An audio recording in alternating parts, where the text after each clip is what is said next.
인생에서 느끼는 아픔과 쓴맛은 다 다를 거라고 생각해요. 하지만 저는 제 입장에서 정말 이 세상을 떠나고 싶을 만큼의 힘든 일을 겪게 되었습니다. 그건 바로 남편의 부재인데요. 남들이 보기에도 한창 어린 나이에 과부가 되면서 저는 정말 너무나 힘든 고통의 시간들을 보내야만 했죠. 하지만 살 사람은 어떻게든 사라진다는 말이 바로 이건가 싶을 만큼 저는 지금 나름 어쩌면 아주 잘 지내고 있는 중입니다. 그건 바로 나의 어떤 것을 내놔도 아깝지 않을 사랑하는 아들 둘과 제 옆을 든든히 지켜주고 있는 시어머니 덕분이죠. 저의 영원한 사랑으로 남을 남편과의 첫 만남은 소개팅 자리에서였습니다. 당시에 저와 남편은 각자 회사원으로 일을 하고 있었는데 저희 서로를 잘 알고 있던 지인이 우리가 잘 어울릴 것 같다며 소개를 시켜줬어요. 근데 남편이 저를 처음 만난 자리에서 첫눈에 반했는지 그날부터 저를 따라다니던 거 있죠? 하지만 저는 남편이 별로였어요. 사람은 괜찮은 것 같았지만 한창일 때 저는 솔직하게 말해 상대방의 성품보다는 얼굴을 많이 봤었기 때문에 제 이상형과는 거리가 멀었던 남편은 제 마음에 들 리가 없었죠. 솔직히 말해서 못생긴 얼굴은 아니었지만 저는 좀 더 또렷한 인상을 좋아하는데 남편은 모든 게 다 둥글둥글 귀엽게 생긴 말 그대로 사람 좋게 생긴 얼굴이었어요. 그러니 첫 만남부터 제 눈에 차지가 않더라고요. 그래서 첫 만남 이후 거절을 할까도 싶었지만 소개팅에 나가기 전부터 지인이 신신당부하기를 마음에 안 들더라도 정말 사람이 좋으니까 꼭 3번까지는 만나보라고 하기에 그건 지켜보자 싶어 딱 3번을 만나봤습니다. 근데 진짜 그 만나는 동안 첫 만남 이후 특별함을 느끼지 못했던 상대에게 두 번째 만남부터 특별함을 느낄 수 있었어요. 그건 바로 남편의 너무나도 따뜻한 성품 때문이었죠. 남편과는 첫 만남 이후에 일주일 정도 있다가 두 번째 만남을 가졌었어요. 그리고 그 사이에 남편은 매일매일 저에게 연락을 하며 애정을 표현했고요. 물론 그때는 사귀기 전이라 남편은 상당히 저를 조심스러워 했었는데요. 근데 은근히 저는 또 그 모습이 귀여워 보이긴 하더라고요. 하지만 그게 호감으로까지 가기에는 부족했습니다. 근데 그 두 번째 만남에서 남편에게 호감이 생기는 계기가 하나 만들어지게 되었어요. 남편과 저는 당시에 영화를 보고 나온 길이었는데 차를 타고 영화관 앞에서 차가 밀려 한참 그 자리에 서서 차들이 빠지기를 기다리고 있었는데 저희 차 거의 바로 옆 인도에서 휠체어를 타고 있던 다리 장애를 가지고 있는 분이 택시를 타려고 하는데 도통 택시가 잡히지가 않는 거예요. 어떤 택시는 그분이 손을 흔드니까 바로 앞에까지 왔다가 휠체어를 타고 혼자 있는 걸 보고는 다시 쌩하니 가버리기도 했죠. 그걸 보며 저는 속으로 안타까워하고 있는데 남편이 갑자기 이런 말을 하더라고요. 지우 씨, 혹시 괜찮으면 우리 저분 좀 태워드려도 될까요? 보아하니 지금 택시가 안 잡히는 것 같은데 저분 저러다 하루 종일 길거리에 있을 것 같아서요. 물론 지금 저희가 같이 있는 시간에 이런 말씀 드리는 거 실례인 건 알지만 저분 저렇게 놓고 가기엔 마음이 좀 걸려서요. 저는 속으로 제가 하고 있던 생각을 남편이 하는 걸 들으며 깜짝 놀랐어요. 하지만 그 자리에서는 남편에게 놀란 걸 티내지 않고 바로 이야기를 했죠. 아, 네, 그렇게 해요. 저도 아까부터 보고 있었는데 상황이 좀 안타깝다는 생각을 하고 있었거든요. 저는 상관없으니까 용호씨 편한 대로 하세요. 네, 정말 감사합니다. 남편은 저의 허락에 바로 그분께로 가서는 그분을 모시고 왔어요. 저희 차에 손수 태우고 휠체어까지 트렁크에 잘 넣고는 그분이 가고자 했던 목적지까지 내려다 드렸죠. 다행히도 거리가 얼마 되지 않아서 금방 모셔다 드릴 수 있었는데 가는 내내 그분이 정말 고마워하셨어요. 정말 고마워요. 요즘 젊은 사람들이 이런 사람들이 없는데 참으로 고맙네요. 밖에 나올 때는 그래도 좋은 택시 기사분을 만나서 일 보러 나올 수 있었는데 집에 갈 때는 택시가 그렇게 안 잡힐 줄 몰랐어요. 다리가 불편하니 여러모로 인생이 피곤하고 쉽지 않은 일들이 참 많네요. 근데 이렇게 선뜻 먼저 나서서 도와주니 고맙습니다. 아직 이 세상이 살만하네요. 별 말씀을요. 당연히 도울 수 있는 일인데 도와드려야죠. 너무 그렇게 고마워하지 않으셔도 됩니다. 남편은 연신 고맙다고 하는 그분에게 오히려 더 겸손하게 이야기를 하며 당연한 일이라는 듯 덤덤히 말을 이어갔어요. 저는 그 모습에 정말 확실한 호감을 가지게 되었죠. 왜냐하면 사실 저희 부모님에게도 핸디캡이 하나 있었거든요. 그건 바로 저희 엄마가 청각장애를 가졌다는 거였습니다. 그래서 사실 대놓고 말한 사람은 없었지만 그전까지 연애를 하던 상대들이 저희 엄마에 대한 상황을 듣고는 부담스러워하는 게 느껴졌어요. 그러니 저는 알게 모르게 상처를 받게 되어서 내심 비혼주의로 살아야겠다는 생각까지 한 적이 있을 정도였죠. 근데 이 남자는 아무런 일면식도 없는 사람의 어려움을 그대로 외면하는 게 아니라 오히려 두 팔을 걷고 나서서 도와주는 그 모습이 너무 멋있어 보이더라고요. 이때는 외모도 다른 어떤 성품도 보이지 않았어요. 그냥 이때는 이 남자라면 우리 엄마도 얼마든지 받아들이고 스스럼 없이 대해줄 수 있겠구나 싶어 놓치지 말아야겠다는 생각이 들었던 것 같아요. 그렇게 두 번째 만남에서 이 사람에게 호감을 가지게 되고 세 번째 만남에서는 이 사람이 내 운명이구나라는 생각에 확신을 가지게 되는 계기가 되었습니다. 그 계기는 아직도 좀 어이가 없는데요. 제가 이 사람이 내 운명이다라는 확신을 갖게 된 계기는 바로 음식 취향이 너무나 잘 맞는다는 거였죠. 이유를 들으니 정말 어이없으시죠? 저도 사실은 지금 생각해보면 이미 두 번째 만남에서 느낀 그 호감으로 인해 마음을 다 빼앗긴 상태라 어떤 이유를 가져다 대도 이 사람을 운명으로 느꼈을 것 같아요. 세 번째 만남은 그 다다음 날 만났는데 남편이랑 대화를 하면서 서로 좋아하는 음식에 대해 말을 하는데 글쎄 제가 좋아하는 걸 말하는 족족 남편이 다 좋아하는 음식이고 남편이 좋아하는 음식을 말하는 족족 다 제가 좋아하는 음식이던 거 있죠? 근데 거기에서 또 끝이 아니었어요. 서로 좋아하는 음악 취향이라든지 영화 취향도 정말 비슷했고 오히려 다른 걸 찾아보기 힘들 정도였습니다. 그러니 제가 이 남자를 안 만날 이유가 없겠더라고요. 이때부터는 얼굴도 그냥 제 이상형이 되어버렸어요. 그냥 무슨 짓을 해도 다 멋있어 보이고 마음에 쏙쏙 들었죠. 제대로 콩깍지가 씌어버린 저는 오히려 제가 남편에게 먼저 사귀자고 이야기를 했을 정도였어요. 근데 진짜 웃기게도 저희 남편이 제가 정식으로 사귀어 보자고 이야기를 하던 그날에 눈물을 펑펑 쏟던 거 있죠? 그 모습이 또 얼마나 귀엽고 웃기던지 그 이후로는 두고두고 제가 맨날 놀리며 지냈었네요. 남편과 본격적으로 교제를 시작하고 나서 저희는 자연스럽게 서로의 부모님에게도 인사를 시켜드렸고 연애를 할 때부터 자주 왕래를 하며 서로의 부모님과 가깝게 지냈어요. 그리고 제 예상에 맞게 이 사람은 저희 부모님께 진짜 잘했습니다. 특히 저희 엄마한테 너무너무 잘하더라고요. 한 번은 진짜 크게 감동받은 일이 있었는데요. 데이트를 하기로 해서 약속했던 장소로 나가 있는데 이 사람이 먼저 와서 기다리고 있더군요. 이 사람은 늘 저보다도 꼭 일찍 와서 저를 기다리곤 했는데 이날도 어김없이 와 있었죠.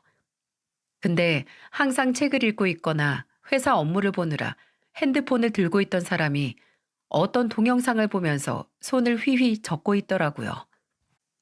남들 다 있는 카페 안에서 이게 뭐 하는 건가 싶어서 남편을 봤는데 뭔가 그 손짓이 저한테 익숙하게 느껴졌습니다.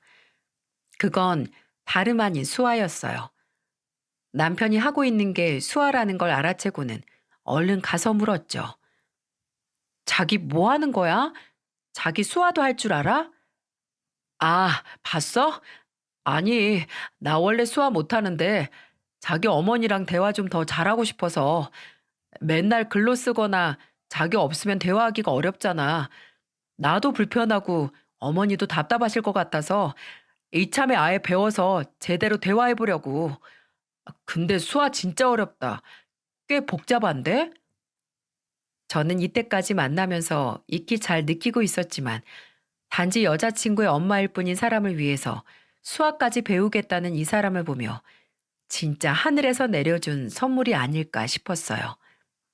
그때는 아예 이 사람이랑 결혼을 해야겠다는 생각을 하게 되었습니다. 이때부터는 제가 본격적으로 수화를 알려주었고 남편은 진짜 수화를 다 배우고는 저희 엄마랑 대화를 하더라고요. 그리고 그 모습을 통해 이 사람은 놓치면 내가 평생 후회하겠다 싶어 아예 청혼까지 해버렸어요. 자기야, 나랑 결혼해줘. 나 자기 없으면 이제 안 돼. 당신 같은 사람을 내가 또 어디에서 만나겠어. 그러니까 나랑 결혼해주라. 그리고 평생 나랑 행복하게 살아줘. 저의 청혼에 남편은 갑자기 방방 뛰기 시작했어요. 그리고 그 뒤에 하는 말에 저는 빵 터질 수밖에 없었습니다.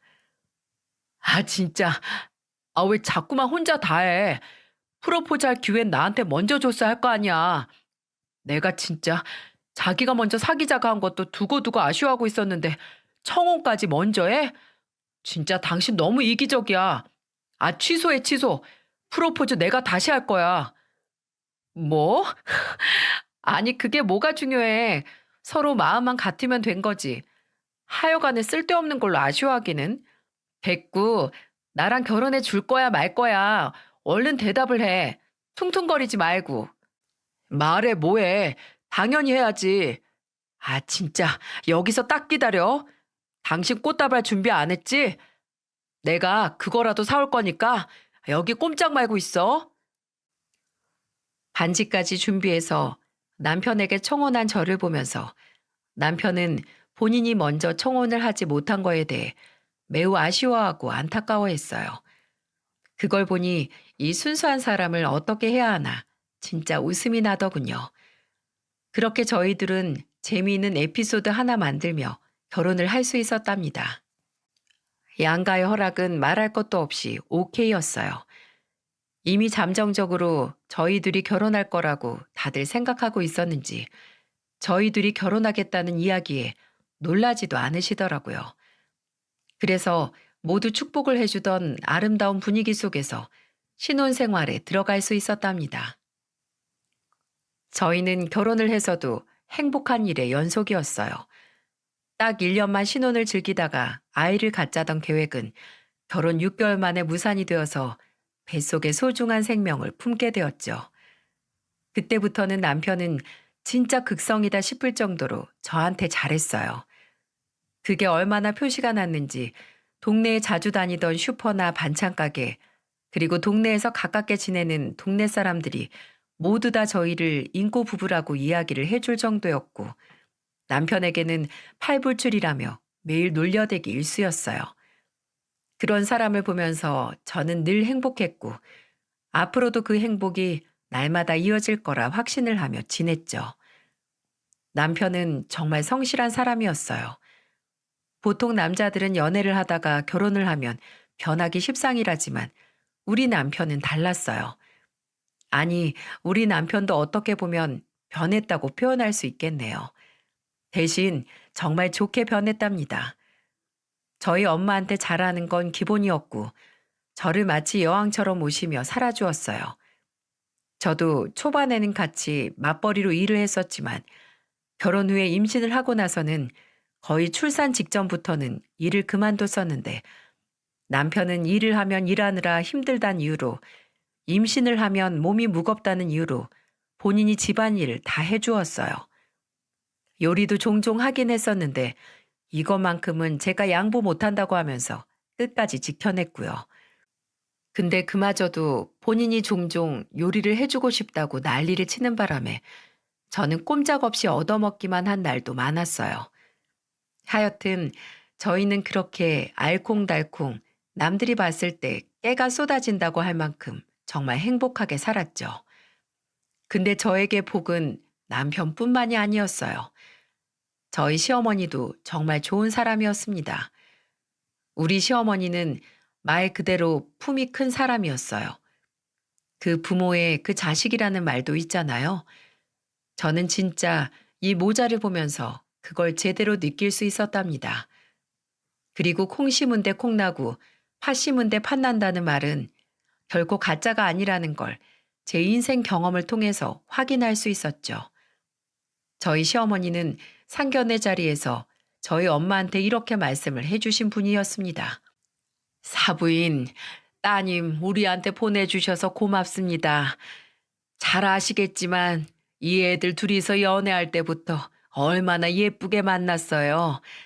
그때부터 저는 이 둘이 꼭 결혼했으면 좋겠다.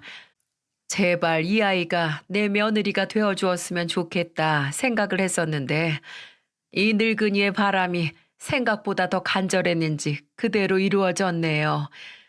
그간 편치 않은 몸으로 딸내미 키우느라 얼마나 힘드셨어요. 앞으로는 제가 아주 제 딸로 생각을 하고 잘할 테니 마음 놓고 보내주세요. 제가 정말 잘하겠습니다. 저희 엄마는 시어머니가 하시는 말씀을 알아듣고는 한참을 우셨어요. 그리고 시어머니의 말을 통역해서 수화로 전하던 저 역시도 같이 울면서 이 이야기를 전할 수밖에 없었습니다. 그만큼 우리 시어머니는 멋진 분이셨어요. 우리 시댁은 시아버지가 사업을 하셔서 꽤나 잘 사는 집안이었는데 그 잘 버는 돈을 허튼 데 쓰지 않고 늘 병원이나 고아원, 장애인 시설 등에 기부를 하곤 하셨었죠. 그리고 저희들을 데리고 꼬박꼬박 봉사를 다닐 정도로 남들을 돕는 성품이 크신 분이었어요. 그러니 그걸 보고 자란 우리 남편이 그대로 그 행동들을 따라서 할 수밖에 없었던 거였고요. 또 저희 시모는 엄마이가 하셨던 말씀이 거짓말이 아니었는지 저한테 진짜로 잘해주셨죠. 결혼 생활 중에 이런 말씀도 하신 적이 있으세요. 당시에 저는 둘째까지 가지고 출산이 임박하고 있던 시점이었습니다. 아가, 애 낳거든 하고 싶은 거 다시 해. 애는 내가 얼마든지 봐줄 테니까 너는 창창한 나이 아깝게 그냥 썩히지 말고 하고 싶은 거 해. 부모님이 왜 있겠어? 이러라고 있는 거 아니겠어? 어머니, 그래도요. 애가 한 명도 아니고 둘인데 어머니께 어떻게 애들을 둘 다 맡기겠어요. 저는 애들 보고 사는 것도 괜찮아요. 직장에 큰 미련도 없고요. 그럼 아가, 너 원래는 디자인인가 뭘 배우고 싶어 하지 않았었어? 그거 하려면 공부해야 할 거 많은데 사부인 사정도 그렇고 너희 집 사정 때문에 어려워서 못 배웠다고 그게 한이라고 했잖아. 그럼 그걸 배우는 건 어때? 거기에 들어가는 비용은 일체 신경 쓰지 말고 나랑 네 시애비가 다 해줄 테니까 이제는 너 하고 싶은 것 좀 실컷 하면서 지내봐. 어머님, 정말 감사합니다. 저한테 왜 이렇게까지 잘해주세요. 저는 그저 며느리일 뿐인데. 네가 어디 그냥 며느리니? 우리 눈에는 자식이나 마찬가지야. 세상 어디에 눈을 둬도 너 같은 며느린 찾아볼 수가 없어. 그저 몸 아프신 어머니 평생을 그렇게 잘 모시면서 사는 애가 어딨니? 나는 그것 하나만 봐도 기특하고 마음이 다 아프다. 감사합니다. 정말 감사해요, 어머니. 시어머니는 늘 제가 몸이 불편한 엄마를 생각하느라 제 꿈을 마음껏 펼치지 못한 것에 대해 안타까워하셨고, 저의 인생이 거의 엄마 중심으로 흘러가느라 제 인생을 온전히 다 챙기지 못하는 것에 대해 기특해 하면서도 마음 아파하셨어요. 게다가 저에게는 오빠가 한 명 있었는데 오빠는 가족이라고는 아예 신경도 안 쓰고 본인 인생 사느라 바쁜 이기적인 사람이었기에 더더욱 저를 기특해 하셨죠.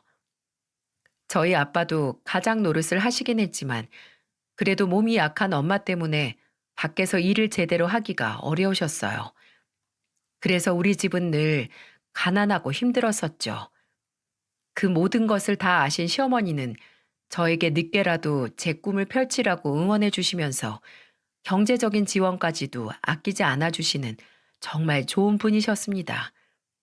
그러니 제가 품이 큰 분이라고 말할 수 있는 거였어요. 게다가 우리 시어머니와 시아버지는 그냥 거의 조건 없이 저를 아껴주시고 사랑해 주셨습니다. 저희 남편만큼이나 저를 너무 좋아해 주셨는데 맨날 저만 보면 꼭 하시는 게 있었어요. 특히나 이건 저희 시아버지가 먼저 시작하셨는데 나중에는 재미가 있으셨는지 저희 시어머니도 꼭 따라서 하면서 그렇게 좋아하시더라고요. 복덩이, 복덩이, 우리 복덩이.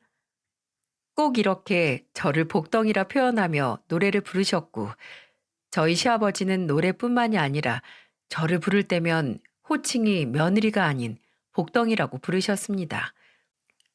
저는 어딜 가나 받는 이 시댁 사랑 덕분에 진짜 정신을 못 차릴 정도였어요. 그러다가 한 가지 아픈 사건이 우리 시댁 가족에 터지고 말았습니다. 늘 정정하시고 건강하던 우리 시아버지가 갑자기 어느 날 돌아가신 사건이었죠. 시아버지는 다른 건 다 괜찮고 건강하셨는데 딱 한 가지 안 좋은 부분이 고혈압이었어요. 그래서 약도 드시고 평소에 관리를 꽤나 잘 하신다고 하셨는데 이게 나이가 드시면서는 관리를 해도 좀 안 좋아지시더군요. 그래서 가족 모두가 염려를 하면서 잘 챙겨드리고 있었는데 결국에 시아버지는 정말 어느 날 갑자기 고혈압으로 인한 합병증으로 그대로 돌아가시고 말았어요. 너무나 갑작스런 이별에 가장 많이 아파한 건 저희 시어머니였습니다. 남편 못지않게 팔불출이었던 시아버지는 시어머니와 노년까지 사이가 좋을 만큼 두 분이 잘 지내고 계셨는데 갑자기 시아버지가 돌아가시고 나니까 어머님이 많이 힘들어 하시더라고요.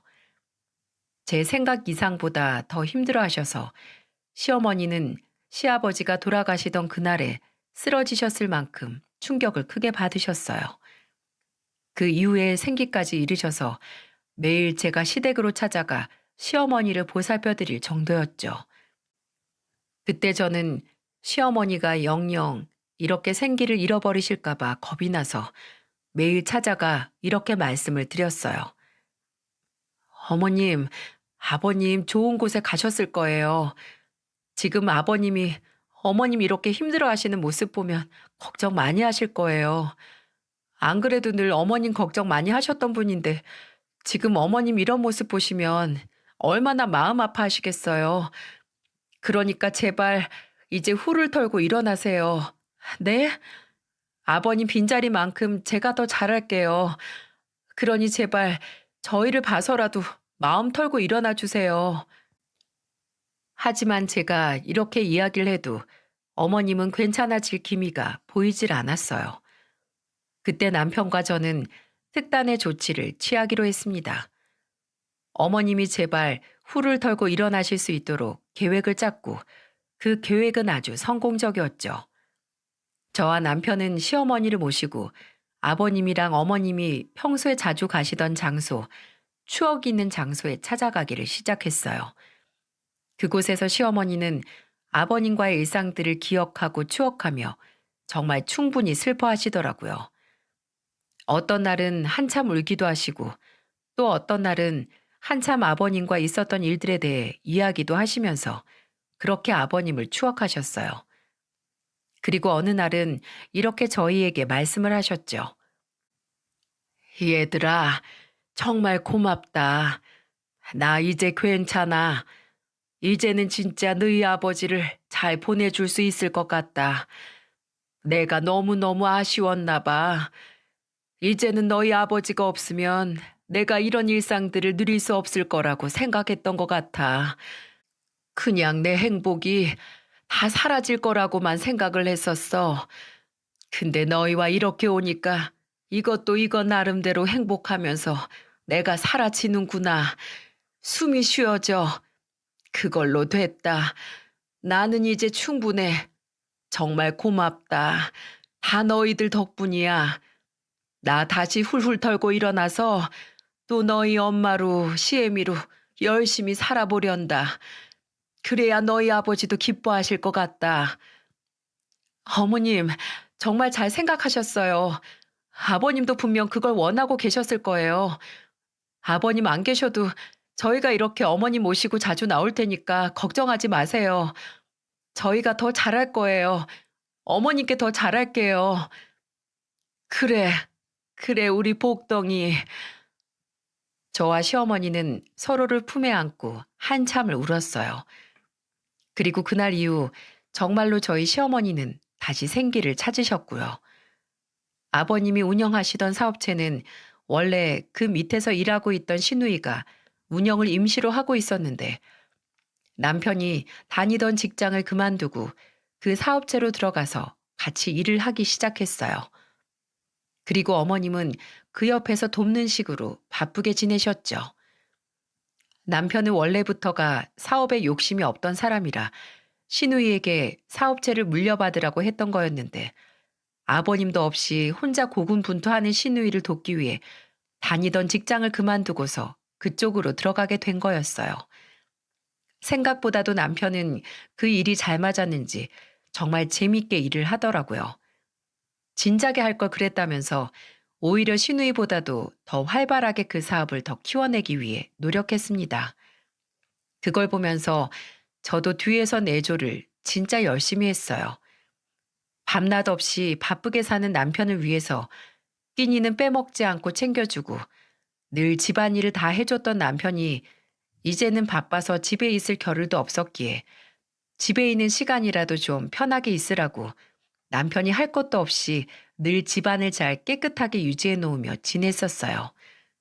왜냐면 남편이 보이는 족족 저 대신에 청소를 하려고 해서 제가 해놓지 않으면 남편이 할 게 분명했거든요. 그래서 저희는 서로가 서로에게 힘이 되어주고 빈자리를 메꾸어주며 10사람이 보면 10사람 모두가 칭찬할 만큼 완벽한 결혼 생활을 이어가고 있었죠. 근데 제가 지금도 남편에게 고마운 게 남편은 그 바쁜 와중에도 저와의 기념일을 놓치질 않았다는 거예요. 제가 먼저 사귀자고 고백한 것과 청혼한 것에 대해서 늘 아쉬워했기 때문에 기념일만큼은 본인이 먼저 챙기고 빠짐없이 챙겨주고 싶다며 정말 매년을 성실하게 한결같이 챙겨주었어요. 한 번은 정말 행복했던 날이 있었는데요. 그날은 남편이 며칠을 출장을 가 있던 때였어요. 거의 4박 5일을 지방으로 출장을 내려가 있어야 했는데 그 사이에 제 생일이 걸려 있었죠. 그래서 올해는 생일은 챙기기 어렵겠다. 그렇게 내심 생각하고 있었는데 글쎄 남편이 출장 중간에 새벽에 갑자기 집에 온 거예요. 어머, 여보, 출장 끝난 거야? 어떻게 집에 왔어, 이 시간에? 끝나긴 아직 이틀 더 머물러야 돼. 오늘이 당신 생일인데 당연히 내가 와야지. 여보, 생일 축하해. 그리고 사랑해. 아이 참, 갔다 와서 챙겨도 되는 거고 안 챙기면 또 어때서. 지금까지 얼마나 잘 챙겨줬는데 나 이런 걸로 삐지는 사람 아니야. 에이, 자기 때문에 그러나? 나 때문에 그래. 내가 아쉬워서. 우리 여보, 이 세상에 태어나줘서 고마워. 그리고 나한테 와줘서 더욱더욱 고맙고. 저는 그 멀리에서도 와서 제 생일까지 챙겨준 남편이 정말 너무 고마웠어요. 그리고 이런 남편을 또 어디에서 제가 만날 수 있을까 싶어 그날만큼은 정말 더 특별한 감동이 되더라고요. 남편은 저와 짧게 시간을 가지고 방에서 자고 있는 아이들에게 몰래 뽀뽀도 해주고는 다시 지방으로 내려갔어요. 그런 남편이었기에 저는 정말 복을 누리며 살고 있다고 말할 수 있을 것 같아요. 그렇게 남편의 열심과 시누이의 노력, 시어머니의 서포터로 인해서 그 사업체는 점점 더 커져갔고 우리 가족의 행복도 날로 날로 커져가는 데 싶었습니다. 근데 하늘은 제가 행복한 모습을 보기 힘들었던 걸까요? 저에게 아주 청천벽력 같은 일이 터지고 말았고, 저는 그날로 무너져 버리고 말았어요. 그건 바로 남편의 사고였습니다. 출장을 자주 내려갔던 남편은 그날도 어김없이 출장을 가던 길이었고, 그 길에 남편은 운전을 하고 가다가 빗길에 미끄러진 차량에 부딪혀 그대로 사고가 나고 말았어요. 그날 저는 남편이 출장 가는 걸 더 말리지 못했던 것에 대해 두고두고 후회하고 있습니다. 남편은 광주광역시로 출장을 갔었는데 그날에 갑자기 비가 엄청나게 쏟아붓기 시작했어요. 거의 앞이 안 보일 정도로 폭우가 쏟아지던 날이었기에 저는 남편에게 아무래도 위험할 것 같으니까 출장을 하루 미루거나 아예 취소하는 게 어떻겠냐고 말을 했었죠. 여보, 비가 너무 많이 와. 이번 출장은 뒤로 미루거나 아예 취소하는 게 어때? 너무 위험할 것 같아. 아니야. 그래도 가야지. 이번에 정말 큰 건이라 우리한테 도움 많이 될 거야. 놓칠 수가 없는 출장이라 꼭 가야 돼. 대신에 나 조심해서 다녀올게. 걱정하지 마. 그래도 너무 위험해. 아니면 하루라도 늦추자. 어? 사실 나도 그러고 싶은데 그쪽에서는 하루라도 빨리 우리를 보고 싶어 하는 상황이라 미룰 수가 없을 것 같아. 어쩔 수 없는 스케줄로 인해 출장을 가야만 했던 남편은 끝내는 제가 염려하던 모습으로 돌아오고 말았어요. 남편이 내려가고 있던 그때에 건너편 차선에서 앞을 제대로 보지 못한 차량이 미끄러지면서 반대편 차선에 있던 저희 남편을 쳐버렸고, 남편은 간신히 숨만 붙은 채로 와서 누워 있다가 얼마 안 되어 뇌사 판정으로 세상을 떠나고 말았어요. 시어머니도 저도 많이 걱정했던 남편의 출장길은 결국에는 저희에게 비극이 되어 돌아왔습니다. 저는 남편의 사고 소식을 듣고는 눈물도 안 나올 만큼 충격을 받았어요. 그리고 이 현실이 믿겨지지가 않아서 아예 의식을 놓고 있을 정도로 사람답지 못한 모습이 되어버리고 말았죠. 믿을 수가 없었습니다. 믿기지도 않았어요. 저는 남편이 있다는 병원으로 가서 남편의 모습을 확인하기 전까지도 멍하니 있다가 아무런 힘 없이 의식 없이 누워있는 남편의 모습을 보자마자 현실이 자각이 되면서 그때부터는 완전히 정신이 나갈 정도로 울어댔습니다. 안 돼, 안 돼, 여보. 여보, 제발 일어나. 제발 눈 좀 떠봐. 왜 여기 이러고 있어? 분명히 잘 갔다 온다고 했잖아. 조심해서 다녀오겠다고 했잖아. 이게 뭐야? 이게 뭐냐고. 아니야, 아니야. 여보 미안해. 내가 소리 질러서 미안해. 내가 다 잘못했어. 내가 다 미안해. 그러니까 제발 눈 좀 떠봐. 눈 좀 떠줘. 이렇게 가면 안 돼. 안 돼. 나 당신 없이 어떻게 살라고. 당신 없는 데서 나 어떻게 살라고 이렇게 누워있어. 안 돼. 이대로 못 보내. 절대 못 보내. 저는 거의 실성한 사람처럼 왔다 갔다 말을 하며 거의 미친 사람처럼 울부짖었어요. 그 모습을 보면서 저희 시어머니는 저를 끌어당기며 진정시키기 위해 꼭 껴안으려고 했지만 이때만큼은 눈에 보이는 게 없었습니다. 놔! 이건 놔! 안 돼! 여보 안 돼! 제발 일어나란 말이야! 야, 이 자식아! 눈 뜨라고! 눈 떠! 당신 눈 안 뜨면 나도 따라갈 거야! 나도 따라갈 거라고! 거의 울부짖는 모습에 주변에서는 다 구경을 했지만 저는 그것 따위 신경 쓸 겨를이 없었습니다. 결국에는 남편은 그대로 땅에 묻히게 되었고 저는 살 희망을 다 잃어버린 사람처럼 있어야 했어요. 남편이 갑자기 사라지고 나니 세상에는 저 혼자만 있는 것 같았습니다. 제가 살아야 하는 이유가 다 사라진 것 같았어요. 나를 사랑해주던 남편이, 나를 아껴주던 남편이, 나를 세상 누구보다도 값지게 여겨주던 사람이 사라지니 정말 삶의 소망이 다 사라지는 것 같았죠. 그래서 그때부터는 아예 폐인처럼 지내야 했어요.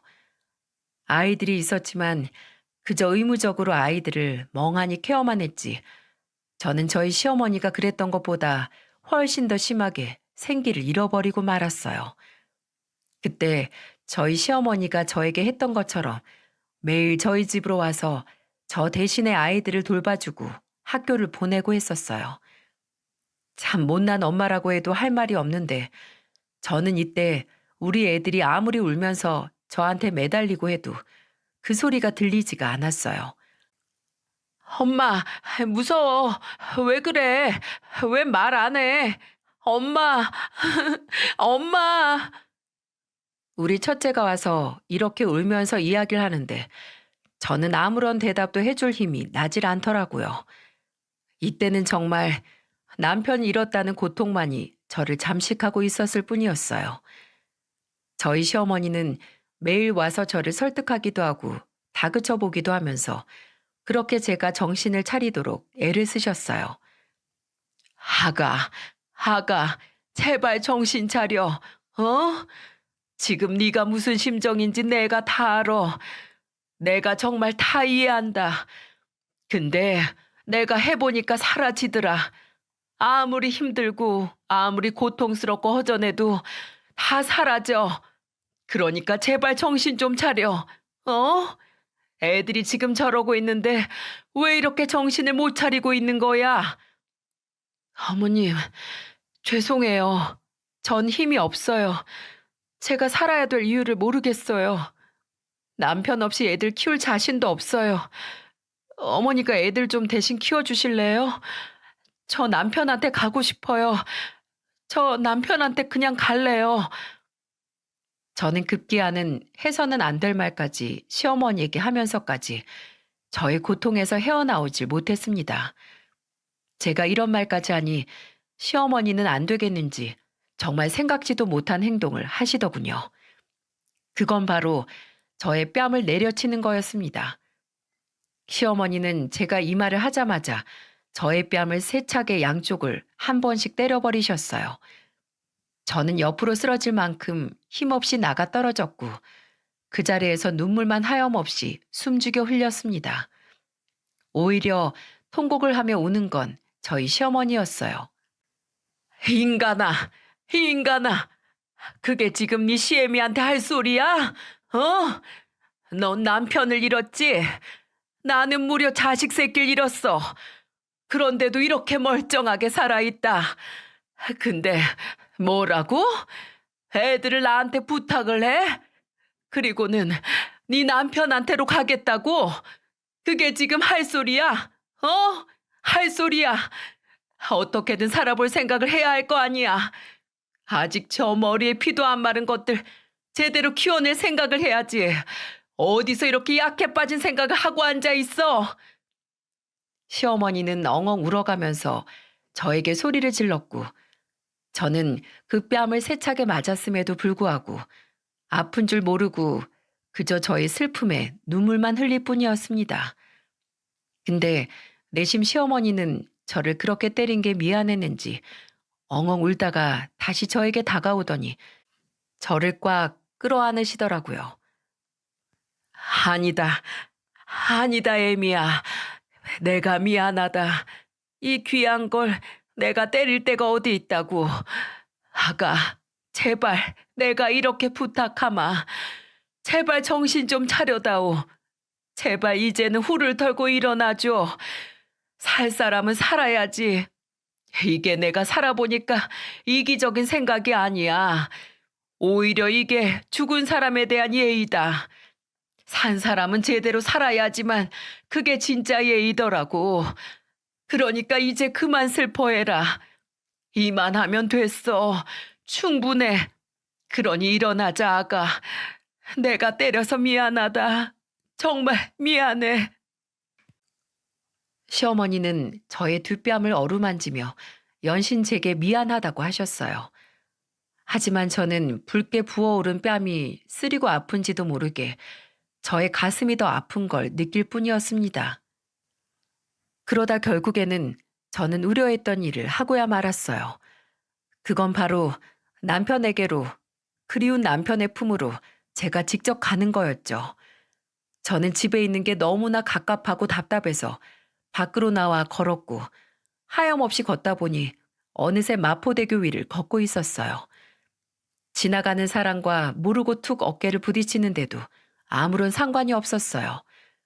그냥 하염없이 걸을 뿐이었죠. 그러다 문득 내가 마포대교에 있다는 사실을 인지하게 되었고, 저는 그 자리에서 바로 뛰어내리려고 했습니다.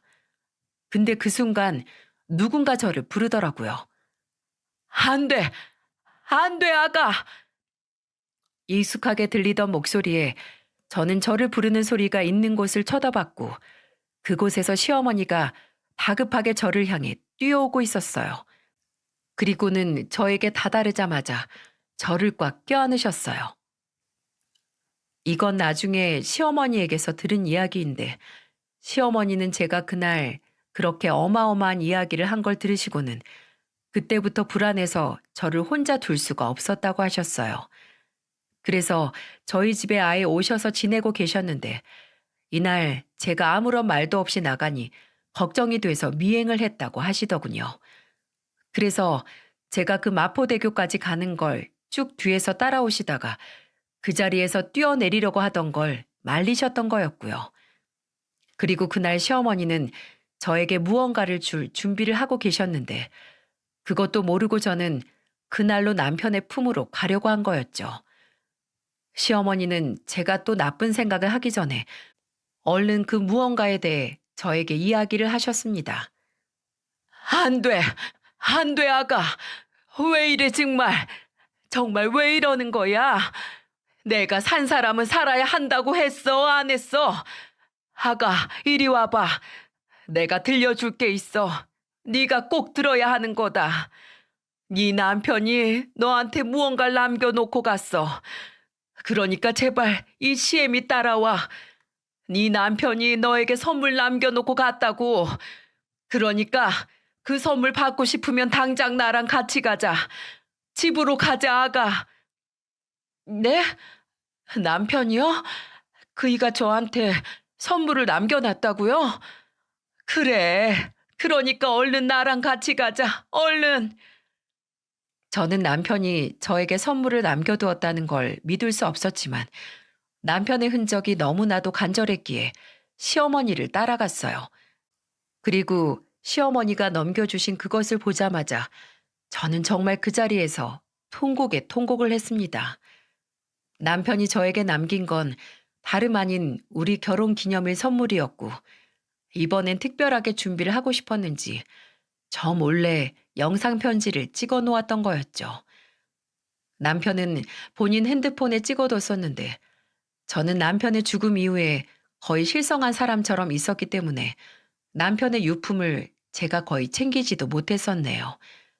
다 저희 시어머니가 챙겨주셨는데, 그 유품에 남편의 핸드폰이 있었고, 시어머니도 남편이 너무나 보고 싶어서 그 유품을 다시 보다가 핸드폰을 켜보게 된 거였어요.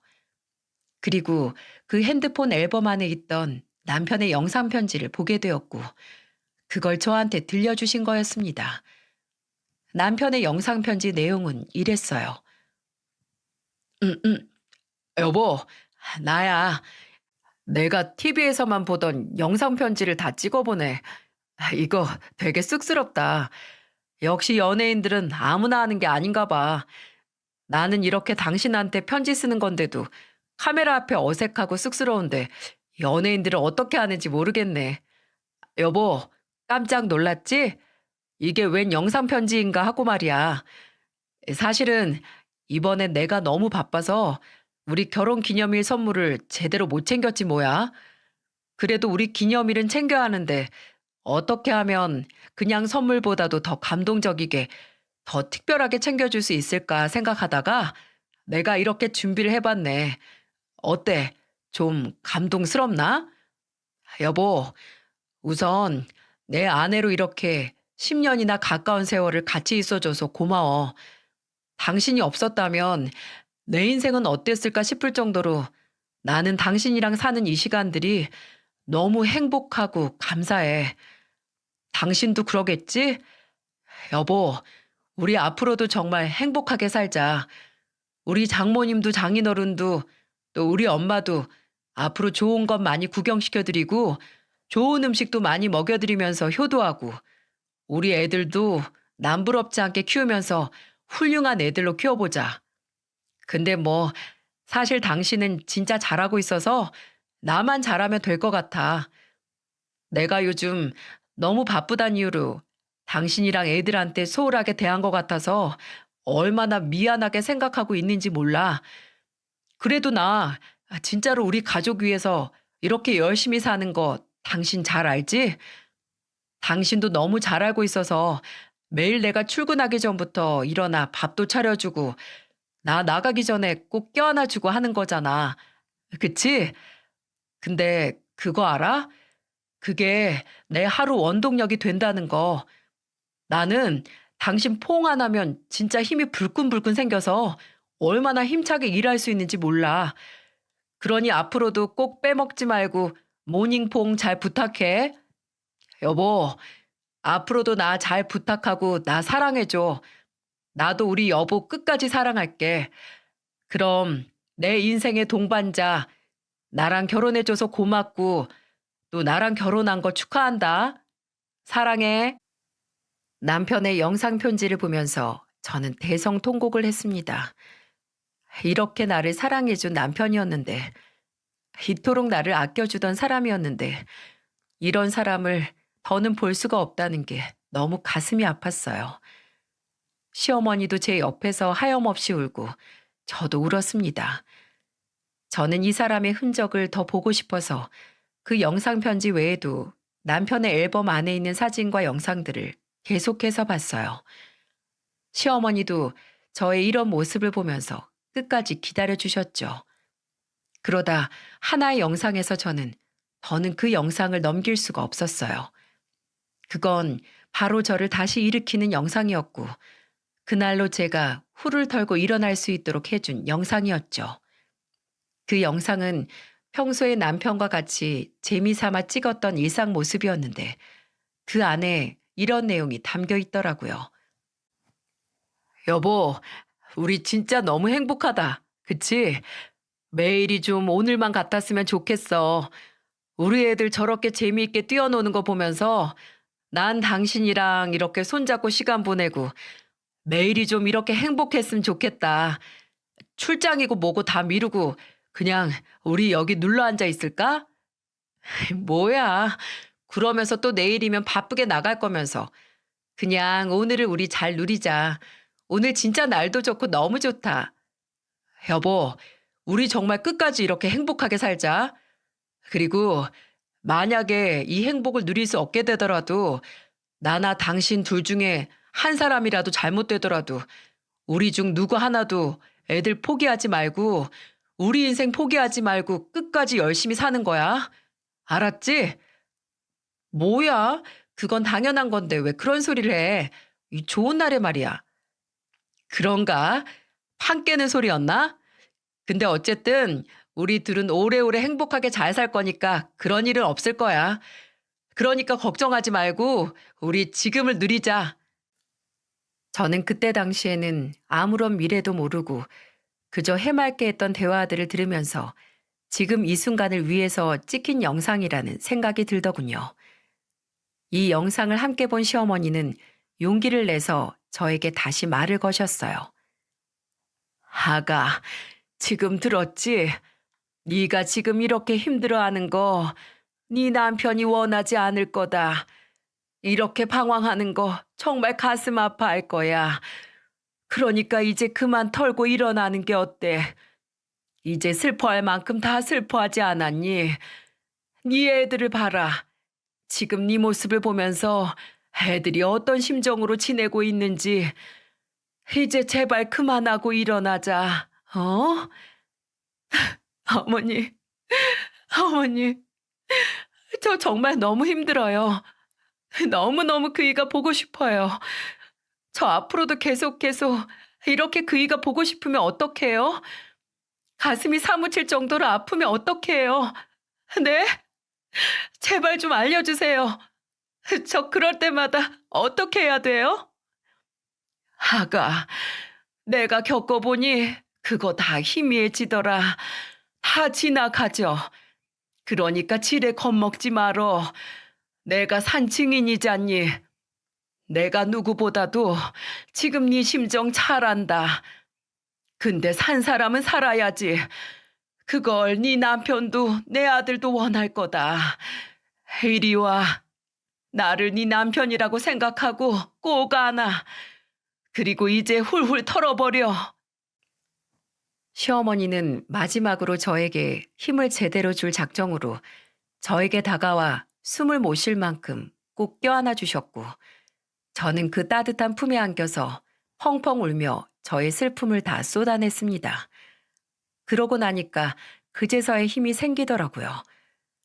그리고 남편의 영상편지와 마지막으로 본 그 영상으로 인해 저는 힘을 얻고 다시 일어설 수 있었어요.